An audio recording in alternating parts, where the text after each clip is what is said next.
साथियों, देश की आज़ादी के 75 वर्ष बीत चुके हैं। आज भी भारत के समाज में विषमता, गैर बराबरी, ऊंच नीच, छुआछूत, भेदभाव जारी है और इसी कारण देश में मुट्ठी भर लोग जो धन, धरती, प्रशासन, सत्ता में कब्जा किए बैठे हैं, वे लोग बहुसंख्यक 90% आबादी को भेड़ बकरी से कम नहीं समझते। उनका व्यवहार चुनाव के समय तो बिल्कुल ऐसे गरीब लोगों के जो खेतों में हैं, जो मजदूरी करते हैं, उनके पैर छू लेंगे, उनको बाप बोलेंगे, उनके घर में खाना खाने जाएंगे, उनके पैर धोएंगे। लेकिन सत्ता में आते ही चुनाव जीतने के बाद उनकी वोट लेकर वे सत्ता में पहुंच तो जाते हैं, लेकिन उस वर्ग को भेड़ बकरी पशु से भी बदतर, आज तक उनके हितों के लिए कोई ऐसी सकारात्मक योजनाएं जो उनके गरीबी, उनके सामाजिक स्तर और उनकी आर्थिक स्थिति को दूर कर सके, ऐसी कोई योजना किसी सरकार ने अब तक नहीं लागू की है। वे केवल सत्ता के मौज मस्ती में जो सबका विकास और सबका साथ का नारा महज एक उन उच्च वर्ग के लोगों तक के विकास तक ही सीमित है। आज हवाई अड्डे, आज बड़े बड़े हाईवेज और बड़े बड़े इस तरह के जो काम हो रहे हैं, वो उनसे केवल उस उच्च वर्ग का ही फायदा है। उस अपने उच्च वर्ग अपने सुख सुविधा के लिए, अपनी परेशानियों से बचने के लिए देश की सारी पूंजी, अर्थव्यवस्था की सारी संपत्ति ऐसे विकास कार्यों में लगा रही है। 26 जनवरी 1950 में जब भारत का संविधान लागू हुआ था, तो उस समय बाबा साहब ने कहा था कि हम आज से 26 जनवरी 1950 को एक विरोधाभास जीवन में प्रवेश करेंगे। राजनीति में हमें समानता प्राप्त होगी, मगर सामाजिक और आर्थिक जीवन में असमानता रहेगी।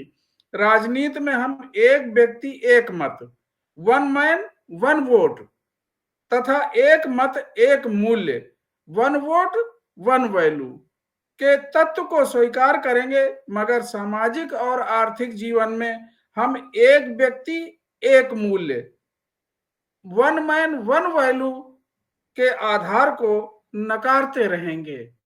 ये जो कारण है, आज उस व्यक्ति की कीमत केवल वो वोट देता है, और उस वोट की कीमत बाबा साहब ने सबकी बराबर रखी थी, चाहे वो राष्ट्रपति के पद पे बैठा व्यक्ति हो, चाहे वो टाटा बिरला अंबानी हो, या एक मजदूर हो, उसके वोट की कीमत एक होगी। ये बाबा साहब ने व्यवस्था की थी। लेकिन वोट देने के बाद वो व्यक्ति वही उसी कूड़े की, उसे नाली में रहने वाला व्यक्ति, पशु पक्षी भेड़ बकरी की तरह उन्हें नजर आता है। साथियों, ये जो सामाजिक विषमता है, इसका आधार धर्म है। इस उच्च वर्ण ने एक जो धर्म को फैलाकर ऊंच नीच जातिवाद जो भी है वो धर्म से पोषित है। वो व्यवस्था वो यथा स्थिति बनाए रखना चाहते हैं। वो जो समाज में विभाजन है, जो मनुष्य का वर्गीकरण है, ऊंच नीच है, वो धर्म के आधार पे है। और ये उच्च वर्ण यथा स्थिति को बनाए रखना चाहता है, कभी उसको खत्म नहीं होने देना चाहता। कभी जातिवाद या ऊंच नीच या गैर बराबरी या विषमता या शोषण या आर्थिक जो स्थिति है या गरीबी है, उसे कभी नहीं खत्म करना चाहता। इस वजह से वो सत्ता में आसीन है, इस वजह से वो सत्ता में बराबर लगातार कब्जा किए हुए है और सभी संसाधनों पे उसका प्रभुत्व है। आज भी गरीब गरीब होता जा रहा है, अमीर अमीर होता जा रहा है। ये स्थिति पैदा हो गई है और नारे लग रहे हैं सबका साथ सबका विकास। ये महज छलावा है। हिंदू वर्ग ने धर्म को आधार बनाकर एक ऐसी शक्ति प्राप्त कर ली है जो इसलिए सर्वत्र हिंदू वर्चस्व, इसे बोलते हैं हिंदू वर्चस्व, सिर पर चढ़कर बोल रहा है।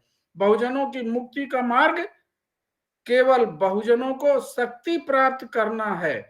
अगर उन्हें एक शक्तिशाली 85% 90% लोग हैं, वो बिखरे हुए हैं, इसलिए उनकी शक्ति नहीं है। अगर वो एकत्र होकर एक अपनी मजबूत शक्ति नहीं प्राप्त करते, पावर नहीं प्राप्त करते, तो जो दूसरे लोगों से भी बड़ी होगी वो शक्ति, तब तक उनका भविष्य, उनका जो उनका हित है, कभी सुरक्षित नहीं रहेगा।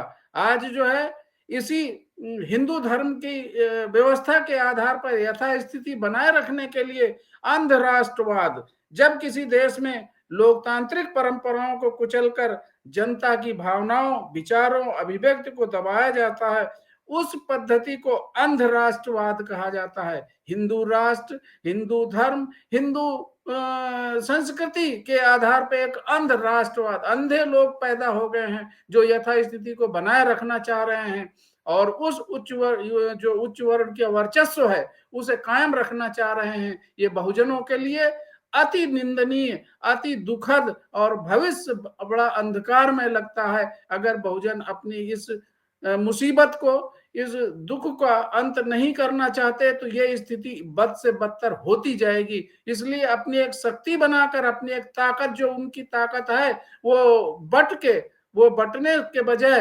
एक जगह पे एकत्र हो। जो बहुजन मूवमेंट चल रहा है, जो बहुजन मूवमेंट महानायकों ने चलाया है, काशीराम साहब के द्वारा बहुजन समाज पार्टी की स्थापना करके जो ये मूवमेंट चल रहा है, वो बिखरी हुई ताकत को एकत्र करने का ही संघर्ष है, एकत्र करने का ही मूवमेंट है। इसमें जुड़कर एक ताकत बनाएं, अपनी ताकत बनाकर वो अपने दुखों से मुक्त हो सकते हैं और भेड़ बकरी के जीवन से वो छुटकारा पा सकते हैं। नमो बुद्धाय, जय भीम, नमस्कार।